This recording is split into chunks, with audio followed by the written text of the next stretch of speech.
Subscribe करें हमारे channel exam शिक्षा को और ऐसी लेटेस्ट अपडेट के लिए बेल आइकन को प्रेस करना ना भूलें।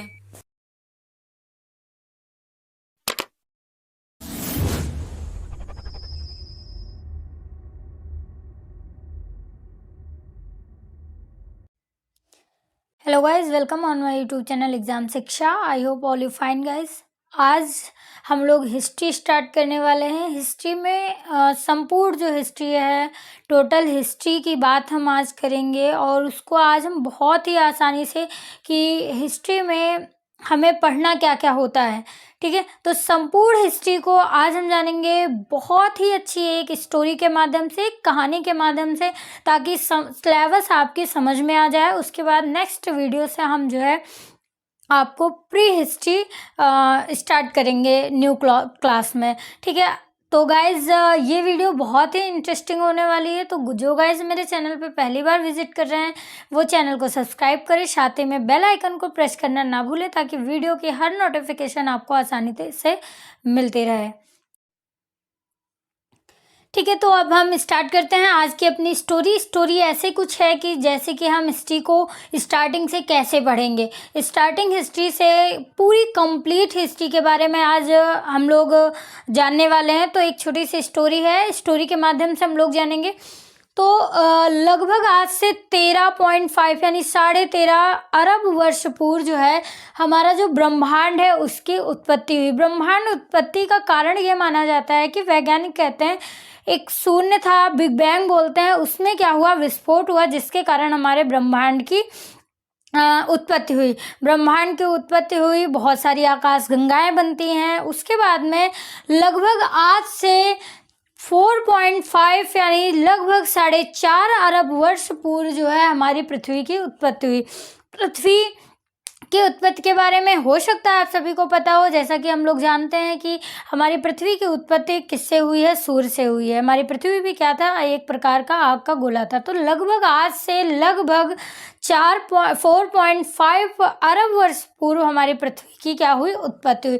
हम बहुत ज़्यादा डिटेल में नहीं जाएंगे क्योंकि हमें सिर्फ अपने सिलेबस को देखना है और उसके बाद में फिर हम कंप्लीट अध्ययन जो है स्टेप बाय स्टेप करते जाएंगे। तो आज हमें देखना है कि हमारा टोटली जो हिस्ट्री का सिलेबस है वो कितना है, ठीक है। पृथ्वी की उत्पत्ति के बाद क्या हुआ, पृथ्वी पे बहुत सारी क्रियाएं होती रही। पृथ्वी जो है जीवन देने योग्य जब पृथ्वी का निर्माण हुआ, उसके बाद क्या होता है, जलीय जीवों का सबसे पहले पृथ्वी पर जलीय जीवों का विकास होता है। वो भी हम लोग डार्विन की थ्योरी पढ़े होंगे, जूलॉजी में आप सभी ने पढ़ा होगा। तो डार्विन की जो विकास की थ्योरी थी उस पर आधारित थी। सबसे पहले एक कोशिकीय जीवों का विकास होता है, फिर धीरे धीरे करके बहुकोशिकीय जीवों का विकास होता है, फिर मत्स्य वर्ग यानी जलीय जंतुओं का विकास होता है, उसके बाद में उभयचर वर्ग, फिर सरीसृप वर्ग, फिर पक्षी वर्ग, उसके बाद में हम लोग कॉर्डेटा संघ के अंतर्गत आते हैं, ठीक है। तो ये तो हुआ विकास की थ्योरी। तो उसमें फिर सबसे पहले हुआ क्या, जलीय जीवों का विकास हुआ। जलीय जीवों के बाद में लगभग आज से लगभग 40 लाख वर्ष पूर्व माना जाता है कि मनुष्य की उत्पत्ति हुई। और मनुष्य की जो उत्पत्ति हुई, वैज्ञानिकों के अनुसार अफ्रीका महाद्वीप पर पहले मनुष्य का क्या हुआ, जन्म हुआ। यानी इस विकास की थ्योरी के आधार पे इन मनुष्यों का क्या हुआ, विकास माना जाता है। मनुष्यों का विकास का मतलब है पहले जानवर हुए। आप सभी को पता है कि हम लोग जो है वानर प्रजाति जो है हमारे पूर्वज हैं, तो जानवर हुआ करते थे, 2-4 पैरों पे चलते थे। धीरे धीरे क्या हुआ, मनुष्यों की उत्पत्ति। फिर नेक्स्ट क्या होता है कि मानव का विकास हुआ। फिर आदि मानव क्या हुआ, पूरे विश्व में विस्तार करने लगा, यानी भ्रमण करने लगा। एशिया, यूरोप और अफ्रीका के महाद्वीपों पे मनुष्य क्या करने लगा, विचरने लगा। अभी वो आदि मानव की श्रेणी में आ रहा है।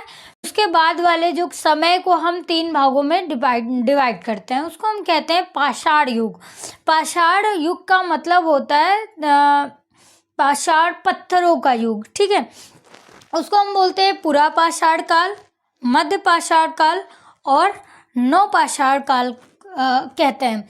अब इसमें होता क्या है, पूरा पाषाण काल और मध्य पाषाण काल में कोई खास परिवर्तन नहीं होते हैं, लेकिन नव पाषाण काल आते आते मनुष्य में बहुत सारे परिवर्तन आते हैं, बहुत सारी चीज़ों का की वो खोज कर लेता है। जैसे कि नव पाषाण काल में होने वाले मुख्य परिवर्तन क्या हुए, किन चीज़ों की खोज हुई। सबसे पहले जो मनुष्य था वो 2 पैरों पे चलना सीख लेता है। अब वो पहले 4 पैरों पे चलता था, 2 पैरों पे चलना सीखा, तो उससे फ़ायदा ये हुआ कि वो दूर तक बहुत आसानी से देख पाता था। जो जानवर अभी 4 पैरों से चलता था तो वो 2 पैरों से चलने लगा, उससे दूर तक देखने में आसानी होने लगी, और उसके जो आगे के पैर थे वो क्या बन गए, हाथ बन गए, और उसे काम करने में भी आसानी होने लगी। यानी कि 2 पैर क्या हो गए, फ्री हो गए। दूसरा जो मेन आविष्कार माना जाता है वो है आग का आविष्कार।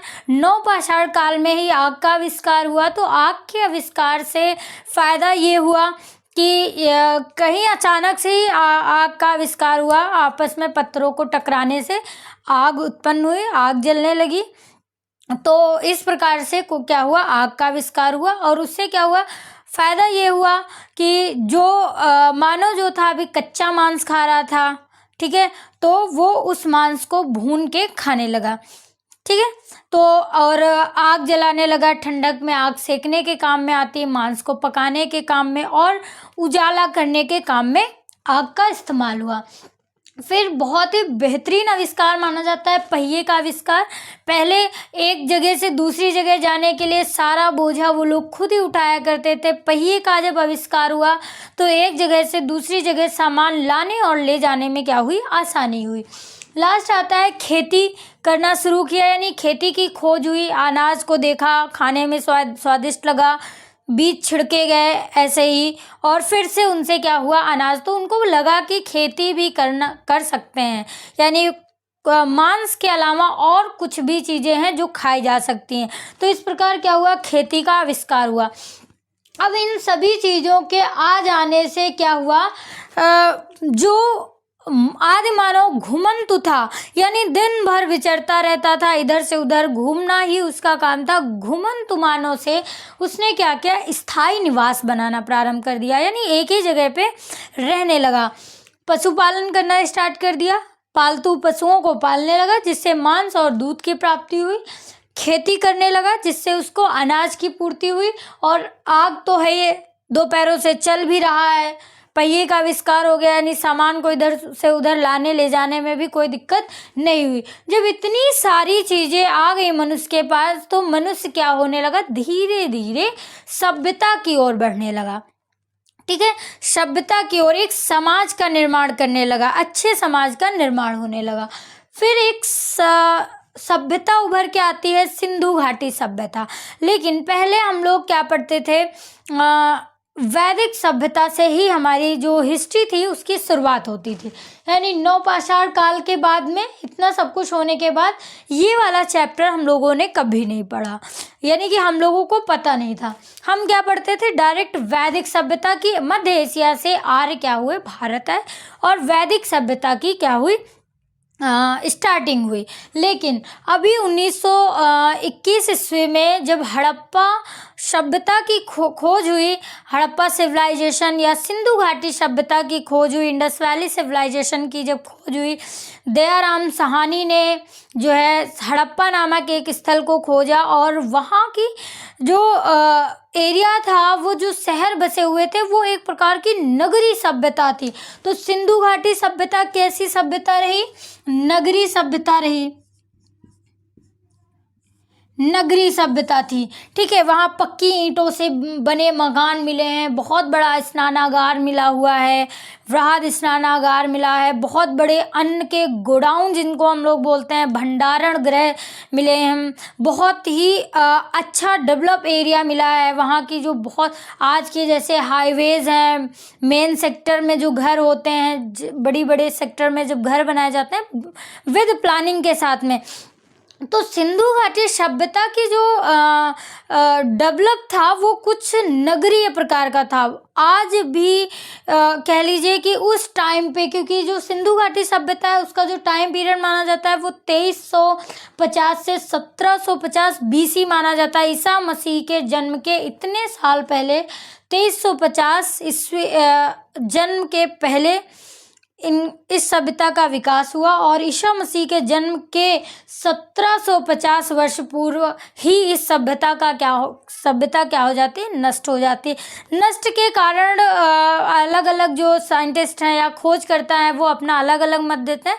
उसको हम फुल डिटेल में अपने नेक्स्ट टॉपिक में, अभी तो हम लोग सिर्फ हिस्ट्री के माध्यम से क्या देख रहे हैं, सिलेबस देख रहे हैं, सिलेबस कंप्लीट कर रहे हैं। तो सिंधु घाटी सभ्यता हो गई, ठीक है। उसके बाद में क्या होता है, जब ये सभ्यता नष्ट हो जाती है तो सुनने में आया है या हम लोग जो पढ़ते हैं मेनली कि मध्य एशिया से आर्य क्या करते हैं, चारे की खोज में भारत आते हैं। क्या खोजने के लिए आए, चारा खोजने के लिए आते हैं। कौन आता है, आर्य। तो आर्यों की क्या हो गई, भारत में एंट्री हो गई। ये आए चारे की खोज में। जो टाइम पीरियड माना गया है वो 1500 से 600 बीसी माना गया है, यानी 1500 बीसी के आसपास ये लोग भारत में आते हैं। भारत में जो गंगा यमुना मैदान क्षेत्र है, सिंधु नदी के पास वाला क्षेत्र है, बहुत ही उपजाऊ माना जाता है। भारत का उत्तरी जो मैदान है वो बहुत उपजाऊ माना जाता है। हमेशा यहाँ पे हरियाली रहती है, हरा भरा क्षेत्र रहता है। तो वो चारे की खोज में या वहाँ उनको क्या मिला, चारा मिला। और धीरे धीरे उन्होंने क्या किया, अपना यहीं पे अपने नए निवास स्थान बनाना स्टार्ट कर दिया, कबीलों का निर्माण किया। और भारत में क्या हुआ, वैदिक सभ्यता की स्टार्टिंग हो गई। अब वैदिक सभ्यता जो थी वो कबीले के रूप में थे, एक प्रकार की ग्रामीण सभ्यता थी। कैसी सभ्यता थी ये, ग्रामीण सभ्यता थी, गांव बसे थे।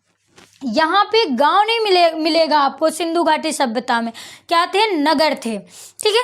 तो सिंधु घाटी सभ्यता नगरीय सभ्यता थी और जो वैदिक कालीन सभ्यता है वो कैसी सभ्यता है, ग्रामीण सभ्यता है।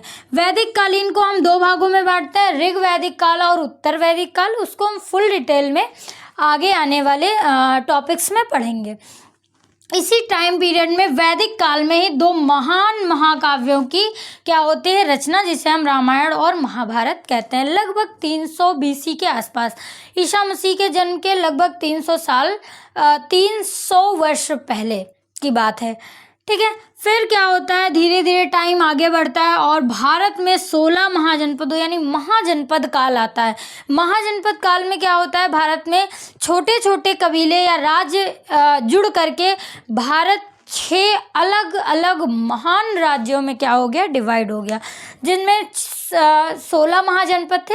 और इसके बारे में भी हम आपको फुल डिटेल में बताएंगे। जैसे मगध जो महाजनपद है वो उस टाइम का बहुत ही शक्तिशाली महाजनपद था। क्यों, क्योंकि उनके पास नदियां भी थी। वो बिहार, आज के बिहार वाले क्षेत्र में मगध राज्य पड़ता है, तो वो बहुत ही सर्वशक्तिशाली था। और दूसरा वहाँ पे क्या था, लोहे की खान निकली थी। तो वो लोग औजार बना बना के क्या हुए, अपने अस्त्र शस्त्रों को मजबूत करते रहे, धीरे धीरे अपने राज्य का विस्तार किया। और उस टाइम में जो मगध था वो बहुत ही शक्तिशाली महाजनपद साबित हुआ। तो 16 महाजनपदों की हम बात करेंगे, लेकिन नेक्स्ट टॉपिक में। फिर क्या होता है, जब इतना सब कुछ आता है, एक दूसरे पे अपने अपने राज्यों का, जनपदों का विस्तार स्टार्ट हो जाता है, तो कुछ कुरीतियां भारत में फैल जाती हैं। कुरीतियां फैली तो क्या हुआ, धर्म सुधार आंदोलन चालू हो गए। धर्म सुधार आंदोलन जो मुख्यतः माने जाते हैं जैन धर्म और बौद्ध धर्म। ये हम किसकी बात कर रहे हैं, वैदिक कालीन युग के आगे की बात कर रहे हैं, ठीक है। तो जो बौद्ध धर्म और जैन धर्म है ये आपस में समकालीन है, बल्कि जो जैन धर्म है ये वैदिक काल में को 2 भागों में डिवाइड किया था, ऋग वैदिक काल और उत्तर वैदिक काल में। तो ऋग वैदिक काल में ही जैन धर्म को चलाया गया, लेकिन इतना वो प्रसारित नहीं हुआ, इतना नहीं फैला। तो इसके जो 23वें तीर्थंकर थे, 24वें तीर्थंकर महावीर स्वामी, उनके नेतृत्व में जैन धर्म फला और फूला। और उसी टाइम पे भारत में बौद्ध धर्म भी बहुत तेजी से फैल रहा था। तो इन जो दोनों धर्मों को हम समकालीन रखते हैं। फिर आगे क्या हुआ, मगध का साम्राज्य बढ़ा और मौर्य वंश का विस्तार स्टार्ट हुआ। मगध का जो राजा था घनानंद, स्टोरी सुनी होगी। घनानंद बहुत ही नीति विरुद्ध राजा था, चाणक्य की उनसे बहस हुई और आप सभी को पता है कि चाणक्य ने अपनी चोटी को नहीं बांधा। उन्होंने कहा जब तक तेरी मृत्यु नहीं होगी तब तक मैं अपनी चोटी को नहीं बांधूंगा। वो मौर्य वंश में चंद्रगुप्त राजा हुए, उनको 8 साल के बच्चे को वो तैयार करते हैं, युद्ध लायक बनाते हैं और घनानंद से युद्ध में उसको मरवा देते हैं। फिर और चंद्रगुप्त मौर्य को मगध का क्या बना देते हैं, राजा बना देते हैं। चंद्रगुप्त मौर्य क्या करते हैं, मौर्य वंश का विस्तार करते हैं। ठीक है, उसके बाद में क्या होता है, 200 BC लगभग ईसा मसीह के जन्म के 200 साल पहले कुछ विदेशी भी आए जो भारत पे शासन किया, जैसे हिंदी, यूनानी, शक, कुषाण आदि सब आए। इन सभी के बारे में हम पढ़ेंगे। फिर आगे आ जाता है गुप्त साम्राज्य। गुप्त साम्राज्य को स्वर्ण युग का भारत में स्वर्ण युग माना जाता है। आगे हम देखते हैं गुप्तोत्तर काल, और इसमें हम दक्षिण के शासकों के बारे में पढ़ेंगे। फिर हर्षवर्धन, प्रतिहार, गुर्जर, इन सभी राजवंशों के बारे में हम आपको बताएंगे। धीरे धीरे स्टोरी आगे बढ़ रही है। फिर आ जाता है आपका मध्यकाल। मध्यकाल जो है 1200 ईस्वी से 1700 ईस्वी में आ जाता है। अब ये जो टाइम पीरियड है ये क्या है, ईसा मसीह के जन्म के बाद की बात है। तो 1200 ईस्वी से 1700 ईस्वी तक क्या चला है, मध्यकालीन इतिहास या मध्यकालीन भारत की हम बातें। इसमें हम क्या पढ़ते हैं, उत्तर और दक्षिण भारत के साम्राज्यों को पढ़ते हैं। मुख्यतः इसमें सल्तनत काल और मुगल काल पढ़ते हैं। मुगल काल बाबर वाला, सल्तनत काल खिलजी, अलाउद्दीन खिलजी, जलालुद्दीन खिलजी, तुगलक वंश, ठीक है, जितनी भी सल्तनत कालीन थी वो पढ़ेंगे। और मुगल काल में बाबर, हुमायूं, अकबर, जहांगीर, शाहजहां और औरंगजेब, इन सब के बारे में हम डिटेल से पढ़ेंगे। तो मध्यकालीन भारत में हम उत्तर और दक्षिण भारत के संपूर्ण साम्राज्य को पढ़ते हैं, जिनमें मेनली जो है हम सल्तनत काल और मुगल काल के बारे में पढ़ते हैं। ठीक है, उसके बाद में क्या आता है, हमारा आधुनिक काल स्टार्ट होता है। आधुनिक काल में हमें क्या पढ़ना है, आधुनिक काल में हम मराठा साम्राज्य को पढ़ते हैं, राजपूत साम्राज्य को पढ़ते हैं। फिर अंग्रेज आए भारत में, अंग्रेजों ने पूरे भारत पे क्या किया, शासन किया लगभग 250 साल। फिर भारत में फिर से जब कुरीतियाँ बढ़ी तो फिर से क्या हुआ, धर्म सुधार आंदोलन चालू हुआ। धीरे धीरे क्या करते, क्रांतियाँ बढ़ती रहीं। 1885 ईस्वी में भारत में कांग्रेस पार्टी की क्या होती है, स्थापना होती है। गांधी जी 1915 में भारत आते हैं और 1917 में सक्रिय भूमिका निभाते हैं। इन सारी क्रांतियों में बहुत सारे आंदोलनों को चलाते हैं, धर्म सुधार आंदोलन चलाते हैं, असहयोग आंदोलन, चंपारण आंदोलन, दांडी यात्रा वगैरह वगैरह करते हैं। धीरे धीरे क्या ये आंदोलन बन जाते हैं स्वतंत्रता संग्राम, और फाइनली 15 अगस्त 1947 को भारत को आज़ादी मिल जाती है। तो ये एक थी छोटी सी स्टोरी भारत की संपूर्ण हिस्ट्री को जानने के लिए। अब हम इसको ही फुल डिटेल में पढ़ेंगे। अभी हम लोगों ने देखा कि जो प्राचीन भारत से लेकर के आधुनिक भारत तक की एक छोटी सी स्टोरी, जिसमें हमने सिलेबस कंफर्म करने के लिए एक छोटी सी स्टोरी कंप्लीट की। अब हम लोग देख लेते हैं जो प्राचीन इतिहास है हमारा, प्राचीन हिस्ट्री, प्री हिस्ट्री के बारे में, क्योंकि अगला टॉपिक हमारा प्री हिस्ट्री पे ही रहेगा। इसलिए प्री हिस्ट्री के जो सोर्सेज हैं, जो स्रोत हैं, जो प्री हिस्ट्री है आपकी प्राचीन भारतीय इतिहास जो है, उसके जितने भी सोर्सेज हैं उन सबको मैंने लिख रखा है। और किस प्रकार से हम अध्ययन करेंगे, कहाँ से वो सोर्स हमको मिले हैं, उसके बारे में आपको हम विस्तृत जो है बताते हैं अभी।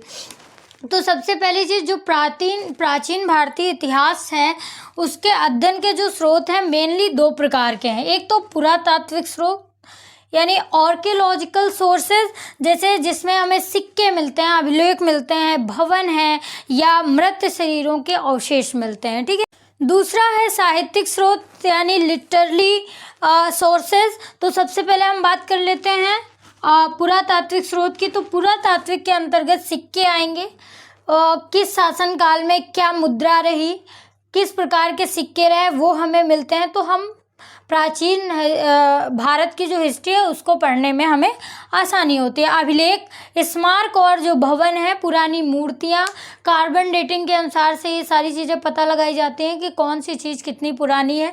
चित्रकला और अवशेष, मृत चीज़ों के अवशेष, इन्हें हम कहते हैं पुरातात्विक स्रोत। दूसरा हम लोग पढ़ रहे थे साहित्यिक स्रोत। तो साहित्यिक स्रोत के अंतर्गत कि मतलब जो चीज़ें हम लेख के तौर पे पढ़ते हैं, तो भारतीय इतिहास और एक विदेशी इतिहास, यानी जो भारतवासियों ने लिखा और जो विदेशियों ने लिखा।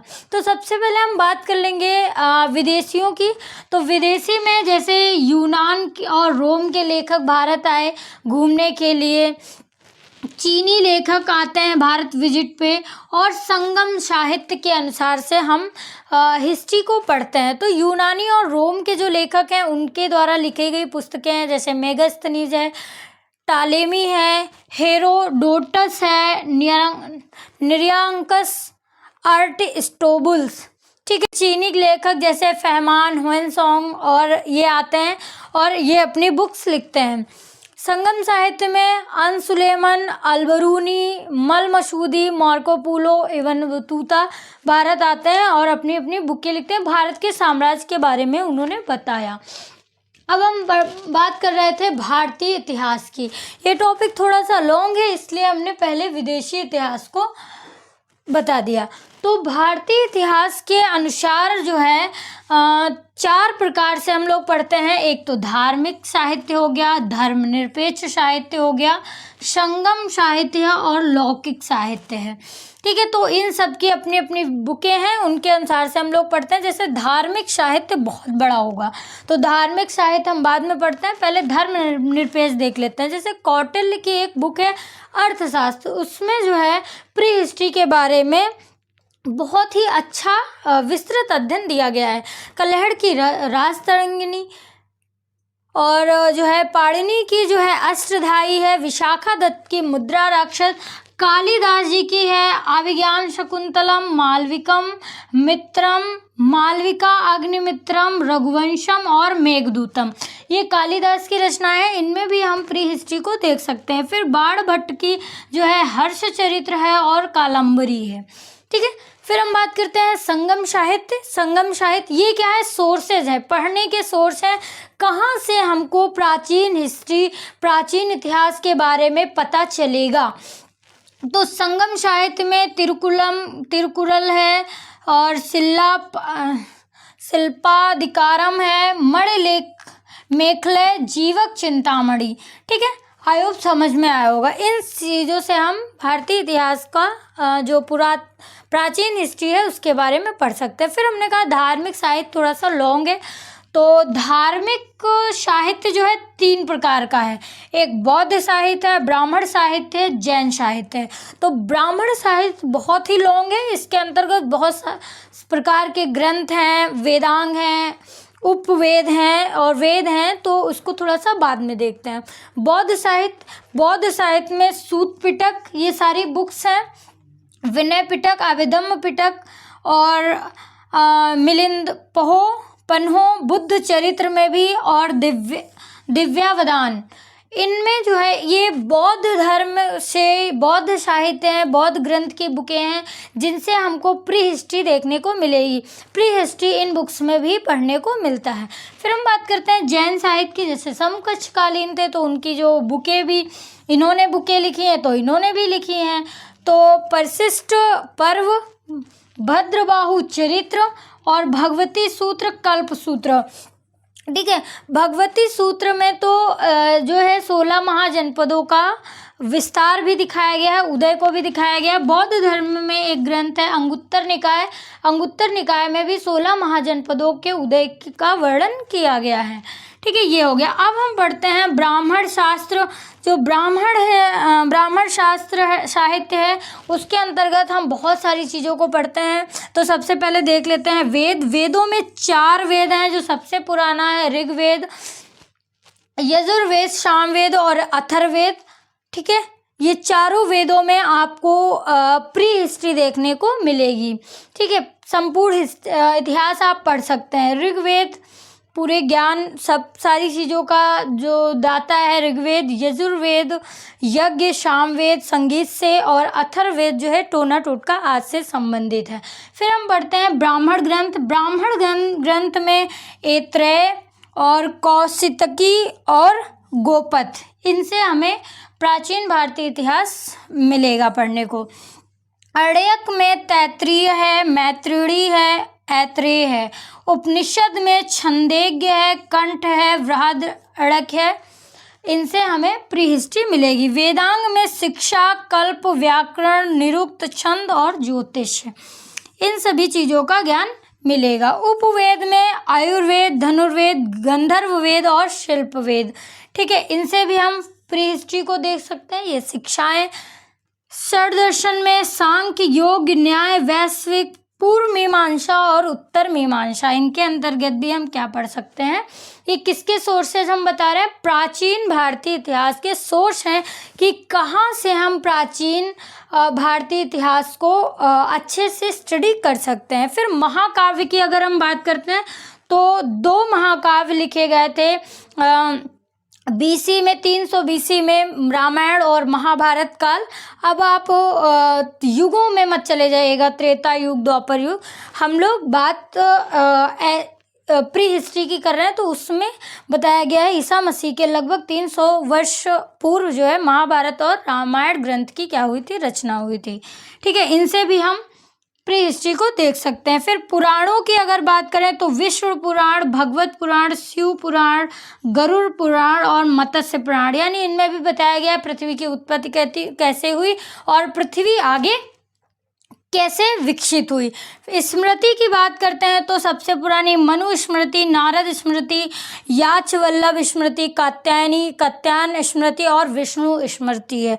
तो आई होप गाइज आज की ये वीडियो जो है आपको पसंद आई होगी, यानी कि जो प्राचीन भारतीय इतिहास है उसके हम सोर्सेज की बात की है आज हमने, कि इन जगहों से या इन बुक्स के माध्यम से हम भारतीय प्राचीन इतिहास को पढ़ सकते हैं। तो आई होप गाइज आज की ये वीडियो आप सभी को बहुत पसंद आई होगी। वीडियो पसंद आई हो तो वीडियो को ज़्यादा से ज़्यादा लाइक करें, कमेंट करें और कमेंट बॉक्स में हमें बताना ना भूलें कि आज की ये वीडियो आप सभी को कैसी लगी। हम मिलते हैं नई वीडियो में एक नए टॉपिक के साथ। नया टॉपिक क्या रहेगा ये भी हम आपको बताते हैं। अब प्री हिस्ट्री हम स्टार्ट करने वाले हैं, फुल डिटेल से पढ़ेंगे, विद कॉन्सेप्ट के साथ समझेंगे।